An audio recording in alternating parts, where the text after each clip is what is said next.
Baik, selamat siang Ibu Desa dan Ibu Aning. Terima kasih untuk kesempatannya. Jadi kesempatan kali ini saya akan mempresentasikan eh, laporan audit keberlanjutan pada PT Selamat Sempurna Tbk pada tahun 2024. Sebelumnya di sini perkenalkan nama saya Risma Ardhani Jamza dengan NIM 23711051186. Jadi di sini saya akan membahas mengenai standar GRI 2021, yaitu ada 3 GRI, ada GRI aspek ekonomi dengan kode 200, GRI aspek lingkungan, dan aspek sosial. Oke, sebelum itu saya akan menjelaskan mengenai latar belakang perusahaan. Jadi, PT Selamat Sempurna Tbk atau dengan kode sahamnya SMSM ini telah beroperasi sejak tahun 1978 yang merupakan produsen material konstruksi terintegrasi dengan portofolio semen, beton percetakan, dan solusi bangunan ramah lingkungan. Nah, di sini perusahaan itu menguasai 15% pasar beton, percetakan nasional, dan berkontribusi pada proyek strategis pemerintah seperti IKN. Nah, melalui tiga pabrik berteknologi tinggi ini, dan mereka juga berkomitmen pada prinsip ESG. Kemudian perusahaan ini juga berkomitmen dalam pengurangan 25% emisi karbon melalui pemanfaatan alternatif fuel atau limbah agro. Selanjutnya ada program SMSM Green Village yang dimana mereka membangun 50 rumah tahan gempa untuk masyarakat yang rentan. Dan komitmen yang terakhir itu ada daur ulang sebesar 95%, limbah produksi menjadi uh, produk baru. Jadi mereka uh, mereuse produk limbah mereka. Oke, untuk selanjutnya itu untuk GRI 200. Jadi di sini saya memasukkan GRI yang fully applied nya terlebih dahulu, dan yang not relevannya saya cantumkan di akhir PPT presentasi ini. Jadi yang pertama itu ada GRI 200 mengenai aspek ekonomi. Di sini ada 201 strip 1 mengenai nilai ekonomi langsung yang dihasilkan dan didistribusikan. Dapat dilihat di laporannya. 201 strip 1. Di sini perusahaan hanya mencantumkan tabel dari nilai ekonominya. Jadi di sini saya simpulkan bahwa dalam tabel ini menjelaskan total nilai ekonomi yang dihasilkan perusahaan ini relatif stabil, yaitu berkisar antara 4 miliar sampai 5 miliar, dengan total distribusinya itu meningkat pesat dari 2 miliar 2.150 miliar pada tahun 2022 menjadi 2.648 miliar pada tahun 2024. Nah, kemudian nilai ekonomi yang ditahan ini menurun. Nilai ekonomi yang ditahan ini menurun dari 2022, yaitu sebesar 2.805 sekian miliar, ke tahun 2024 menjadi 2.567 miliar. Ini disebabkan karena adanya peningkatan distribusi, dividen, dan biaya. Nah, selanjutnya di sini ada GRI 201 strip 2 yang menjelaskan bahwa mohon maaf sebelumnya, 201 strip 2 ini mengenai implikasi finansial, risiko, dan peluang lain akibat dari perubahan iklim. Nah, di sini terdapat 2 risiko, yaitu risiko fisik dan risiko transisi, di mana untuk risiko fisiknya ini mengenai ancaman banjir dan suhu ekstrim yang dapat mengganggu pasokan bahan baku serta produk. Nah, untuk risiko transisinya ini mencakup perubahan regulasi, perkembangan teknologi, pergeseran pasar, dan dampak reputasi yang berpotensi mempengaruhi kondisi finansial perusahaan. Selanjutnya ada GRI 201.4, yaitu mengenai bantuan finansial yang diterima dari pemerintah yaitu PT Selama Sempurna Tbk ini memperoleh manfaat dari insentif pajak sesuai dengan Peraturan Pemerintah Nomor 30 Tahun 2020 yang mengatur bahwa penurunan tarif pajak ini pajak penghasilan bagi perseroan terbuka dan negeri. Namun pada tahun 2024 mereka mengklaim bahwa perusahaan tidak menerima bantuan finansial dari pemerintah. Nah, selanjutnya itu ada GRI 205/2 yang digabungkan dengan GRI 205/3. Di sini mengenai bantuan finansial yang diterima dari pemerintah. Nah, di sini perusahaan menjelaskan bahwa melalui sosialisasi kebijakan anti korupsi, termasuk dalam program orientasi karyawan baru serta menjelang periode hari raya, perusahaan ini telah memastikan bahwa seluruh manajemen dan karyawan telah berpegang teguh pada prinsip fakta integritas yang mengutamakan kepentingan perusahaan di atas kepentingan pribadi maupun kelompok. Nah, dalam penerapan bantuan finansial ini, perusahaan memiliki komitmen tersebut diwujudkan dalam berbagai kebijakan resmi seperti kode etik, pedoman penanganan gratifikasi, serta kebijakan anti penyuapan, anti korupsi, dan anti pencucian uang yang selaras dengan standar etika dan tata kelola perusahaan. Untuk selanjutnya mengenai GRI 300 mengenai aspek lingkungan, di sini GR yang pertama itu ada GRI 302/1 dan GRI 302/3 yang digabungkan. Ini mengenai konsumsi energi dalam organisasi dan intensitas energi. Dalam laporannya, jadi perusahaan hanya mencantumkan berupa tabel. Dan di sini saya dapat menyimpulkan bahwa dalam GRI 302/1 ini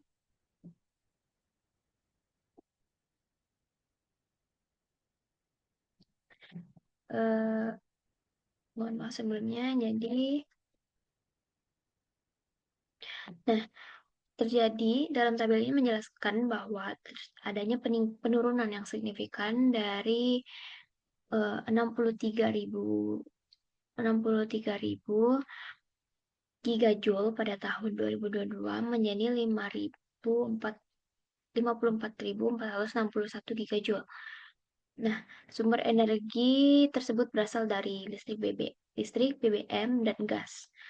Perusahaan ini mengklaim bahwa mereka berhasil mengurangi konsumsi energi dengan total sebesar kurang lebih 14,8% dalam 3 tahun terakhir, meskipun produksinya mengalami peningkatan. Nah, kemudian ada yang selanjutnya itu ada GRI 302/4. Ini mengenai mengurangi konsumsi energi. Dapat dilihat di laporannya.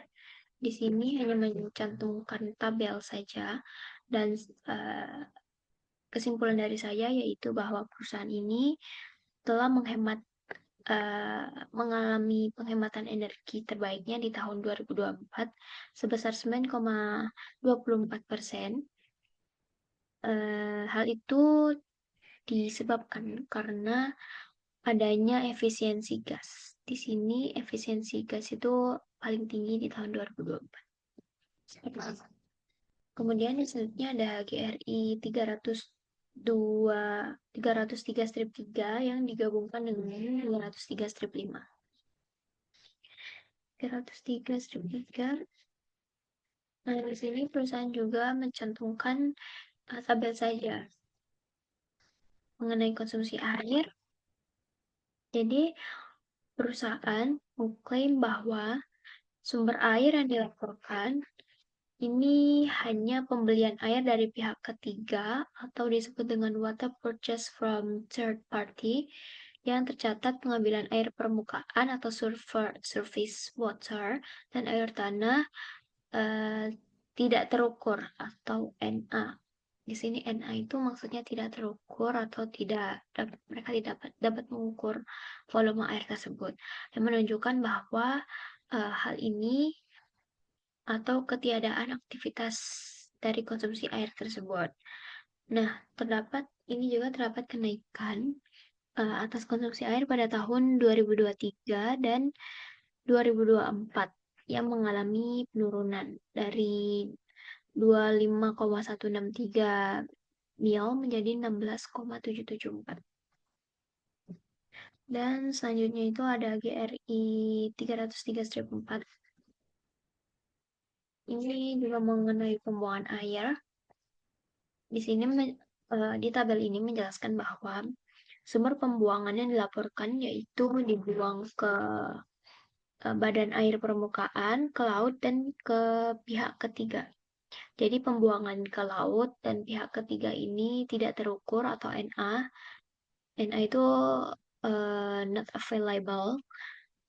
Kemudian mereka juga mengidentifikasikan monitoring tidak komprehensif atau ketiadaan aktivitas tersebut.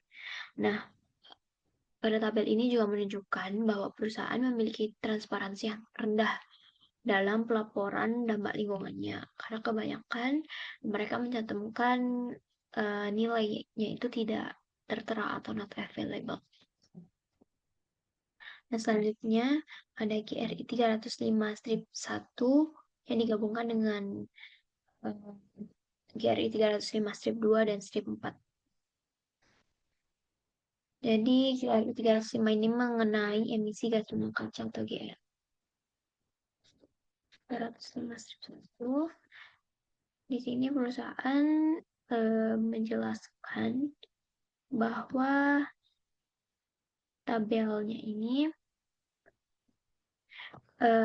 dalam skop 1 atau langsung emisi dari aktivitas perusahaan itu seperti pembakaran BBM atau gas dan proses produksi mereka.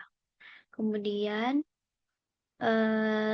telah terjadi penurunan pada tahun 2022 ke tahun 2004 sebesar 6,9%.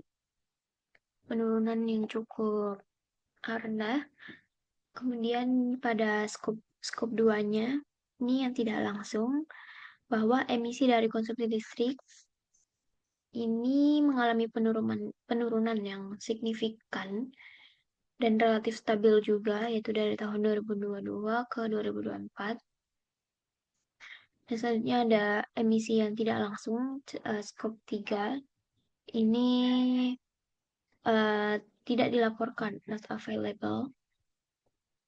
Jadi total emisinya itu ada 58.543,757. Dilihat juga ini mengalami kenaikan ya dari jumlah produksinya. Nah, metodologi perhitungan ini menggunakan pedoman penyelenggaraan inventarisasi gas rumah kaca nasional dari Kementerian Lingkungan Hidup pada tahun 2012. Kemudian faktor emisi bahan bakar berdasarkan The Intergovernance Panel of Climate Change atau IPCC pada tahun 2026 dan Getri ketenaga listrikan 20 dominan dari skop 2 dengan totalnya 98,5% dari total keseluruhan. Selanjutnya ada GRI 305-5 mengenai pengurangan emisi GR. Nah, di sini perusahaan juga hanya mencantumkan berupa tabel.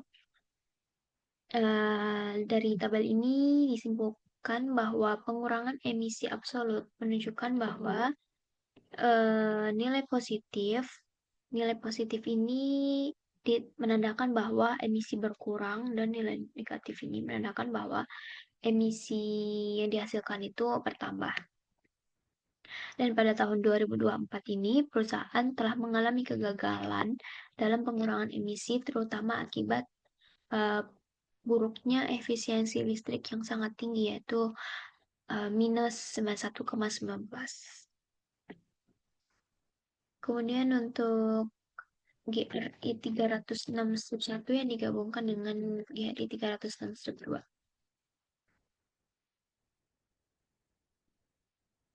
Dari penjelasan ini,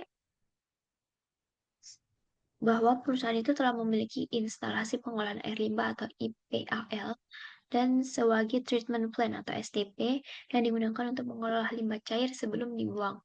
Nah, limbah B3 ini disimpan sementara di tempat penampungan sementara atau TPS sebelum diserahkan ke pengolahan berizin. Sementara untuk limbah yang non B3 dijual ke pihak ketiga. Nah, selain itu juga, seluruh proses pengolahan ini dilakukan sesuai dengan Peraturan Pemerintah Nomor 22 Tahun 2021 dengan pengujian kualitas air limbah serta berkala. Nah, hingga tahun akhir 2024 ini perusahaan menghasilkan 373,93 ton limbah B3 dan 6.208,07 ton limbah yang non B3. Untuk selanjutnya ada GRI 306 yang digabungkan dengan 363, 4, dan 5. 363. Nah, pada laporan ini hanya mencantumkan tabel. Jadi saya simpulkan sendiri bahwa dalam tabel ini menjelaskan terdapat limbah B3 atau limbah bahan berbahaya dan beracun yang menggunakan metode dikirimkan ke pihak ketiga yang memiliki izin. Kemudian di dalam limbah B3 ini terdapat limbah padat atau sludge solid. Ada sludge yang mengalami kenaikan ekstrim pada tahun 2024 jika dibandingkan dengan 2022. Kemudian untuk limbah cair atau liquidnya, ini mengalami fluktuasi yang tidak stabil, yaitu 36,60 ton 36,60 ton pada tahun 2022 menjadi 12,84 ton pada tahun 2024. Selanjutnya untuk limbah yang non B3 itu dikelolanya melalui dijual ke pengepul. Nah, terdapat beberapa komponennya, ada plat besi dan duplex. Di sini plat besinya mengalami penurunan yang cukup besar. Kemudian untuk limbah lainnya yang dikelola ke pengepul juga, yang mencakup sampah kardus dan kertas non-woven. Di sini relatif stabil sebesar 178,190 menjadi 217. Nah, oke, selanjutnya ada GRI. Sebelumnya di sini terdapat pemisahan pengolahan limbah GRI yang dialihkan ke pembuangan akhir. Di sini pada tabel daur ulang pihak ketiga mengalami penurunan yang drastis dengan volume airnya itu 442 menjadi 373. Nah, potensi penyebab ini bisa karena perubahan kebijakan pemasok daur ulang dan penurunan kualitas limbah non B3, misalnya airnya itu terkontaminasi. Bisa. Oke, selanjutnya di sini RI 400 mengenai aspek sosial. Di sini perusahaan hanya menerapkan tabel saja untuk 401 satu-satunya. Ini mengenai perekrutan karyawan baru dan pergantian karyawan. Jadi tabel ini menunjukkan bahwa total karyawannya itu relatif stabil dan mengalami kenaikan hanya di tahun 2023. Dan karyawannya juga didominasi oleh pria sebanyak 89%. Nah, untuk untuk usia itu dinominasi oleh karyawan yang berumur kurang dari 30 tahun. Pada rekrutmen pada rekrutmen mengalami penurunan pada tahun 2003 juga, yaitu sebanyak 217 menjadi 108 di tahun 2024. Kemudian ada juga beberapa kegiatan yang dilakukan perseroan untuk mencapai kinerja optimal K3. Untuk satu-satunya di sini ini ada jumlahnya. Kemudian selanjutnya untuk JRI 403-1 403-1. Nah, di sini perusahaan telah menggunakan sistem manajemen K3 atau disebut dengan SMK3 sesuai dengan peraturan nomor 50 tahun 2012 dan ISO dengan kode 45001 tahun 2018 bahwa seluruh tenaga kerja termasuk pemangku kepentingan bertanggung jawab dan menjalankan standar K3 guna mencapai target nihil insiden atau tidak ada insiden sama sekali dan mencegah risiko selama operasional bisnis. Kemudian kepatuhan terhadap SMK3 ini menjadi bagian dari upaya perusahaan dalam memastikan keselamatan dan kesejahteraan karyawan.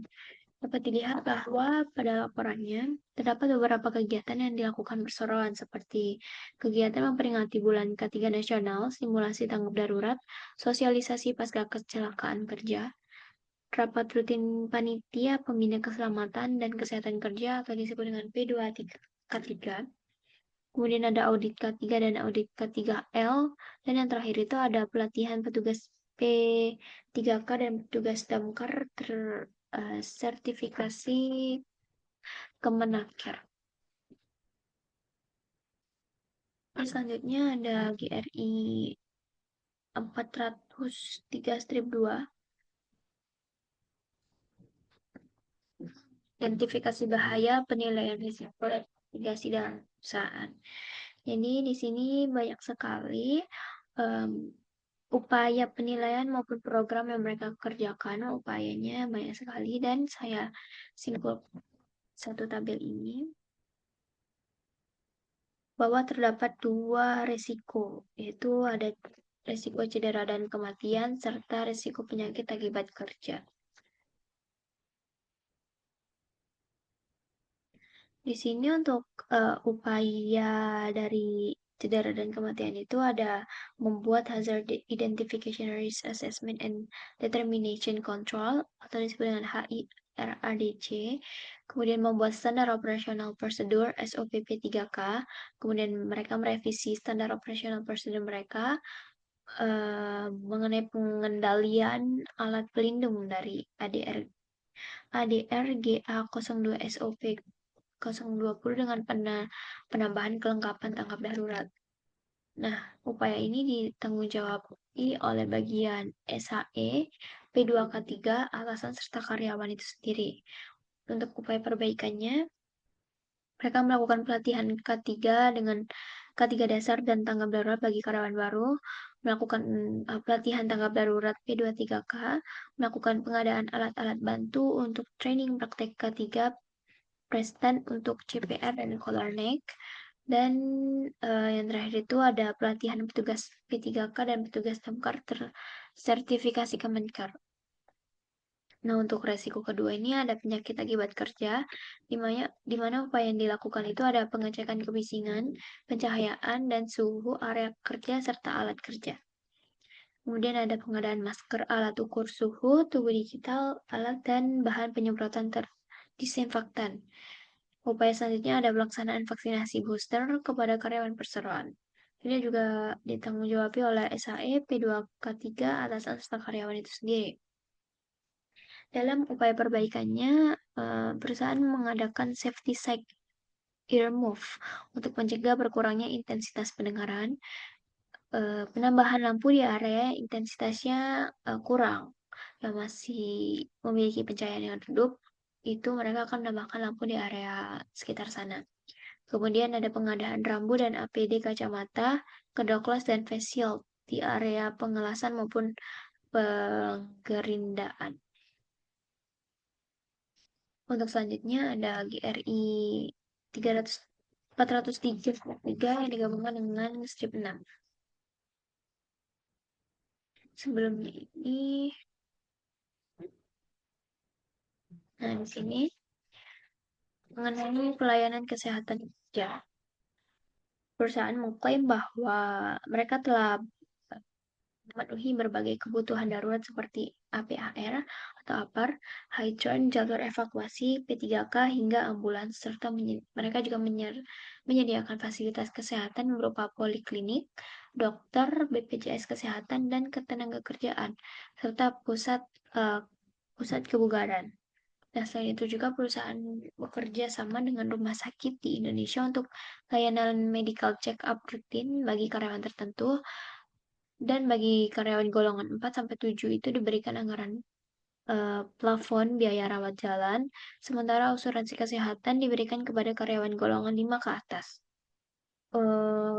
Untuk karyawan entitas anak di luar negeri, mereka memiliki fasilitas berupa kesehatan yang disediakan melalui CPF, SOSCO, dan uh, Perkeso.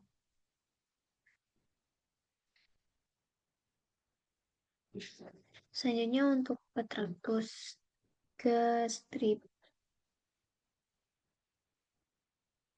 5. 403 strip 4.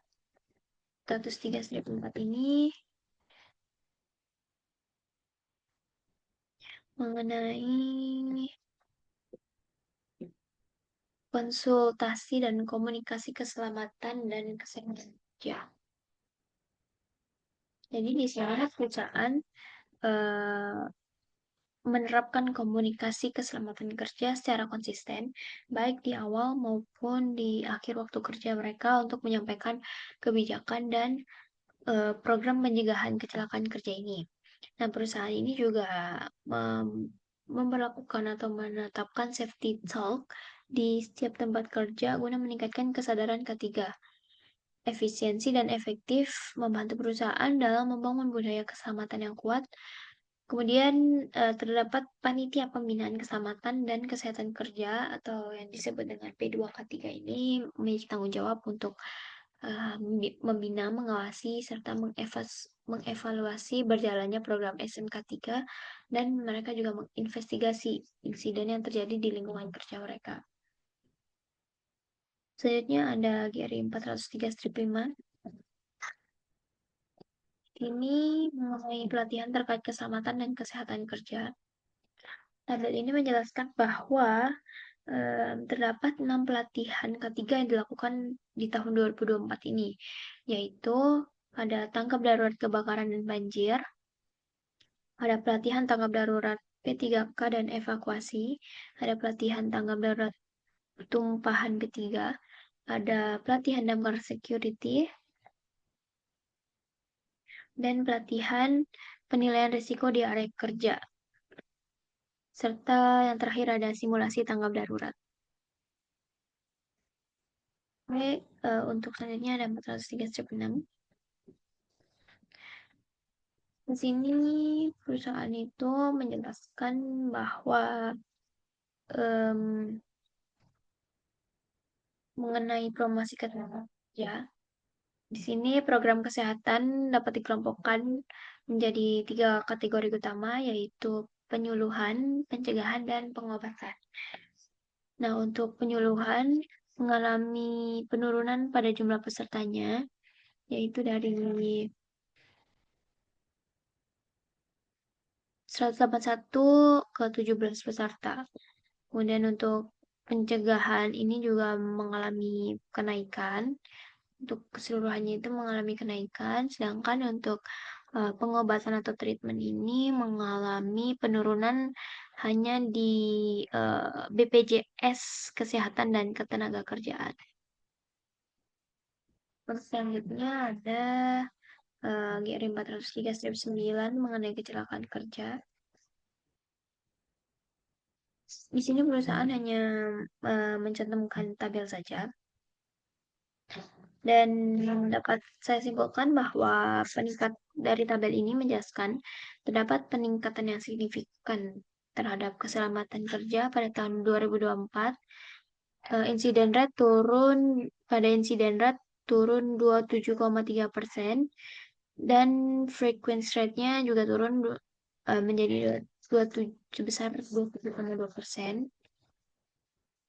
Ini menunjukkan bahwa efektivitas program K3 yang telah mereka lakukan.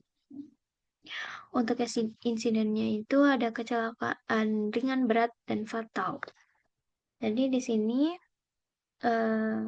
kecelakaan ringan turun dari 95 kasus menjadi 72 kasus. Kemudian untuk berat dan fatalnya itu tidak ada, serta penurunan insiden minor dari keseluruhan ini menunjukkan bahwa terdapat perbaikan kondisi kerja. Selanjutnya ada GRI 404/1.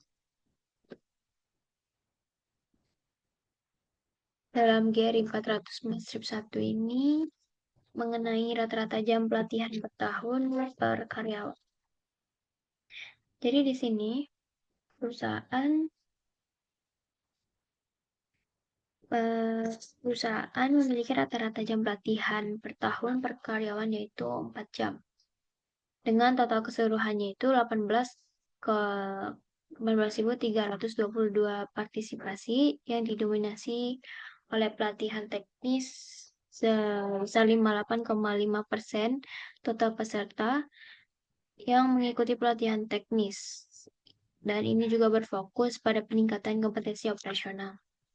Kemudian dari tabel ini juga menunjukkan bahwa hanya 8,4% saja peserta atau sebanyak 1.549 orang di program kepemimpinan keterbatasan pengembangan karir jangka panjang. Oke, selanjutnya itu ini ada GRI 415/1 mengenai kontribusi politik. Di sini perusahaan itu menerapkan kebijakan netral politik yang mewajibkan seluruh karyawan untuk tidak menunjukkan afiliasi atau dukungan politik di lingkungan kerja mereka, serta melarang penggunaan aset perusahaan untuk kepentingan politik. Nah, selain itu juga perusahaan tidak memiliki afiliasi politik dan melarang pemberian sumbangan kepada partai atau organisasi politik. Namun, perusahaan tetap menghormati hak karyawan dalam menjalankan kewajibannya sebagai warga negara sesuai dengan peraturan yang berlaku. Selanjutnya di sini ada GRI yang not applied.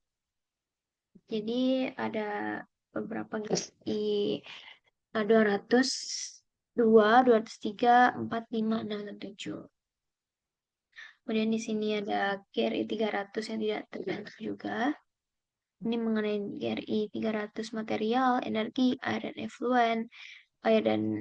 efluen, emisi, kepatuhan lingkungan, serta penilaian lingkungan pemasok. Nah, jadi perusahaan ini tidak terlalu banyak mencantumkan atau melaporkan GRI 400 mengenai aspek sosial ini. Terdapat kurang lebih 15 aspek yang tidak dilaporkan oleh perusahaan ini. Jadi cukup sekian presentasi dari saya. Apabila ada kurang atau salah dalam penjelasan yang saya sampaikan, mohon maaf yang sebesar-besarnya. Dan terima kasih untuk kesempatan kali ini. Terima kasih.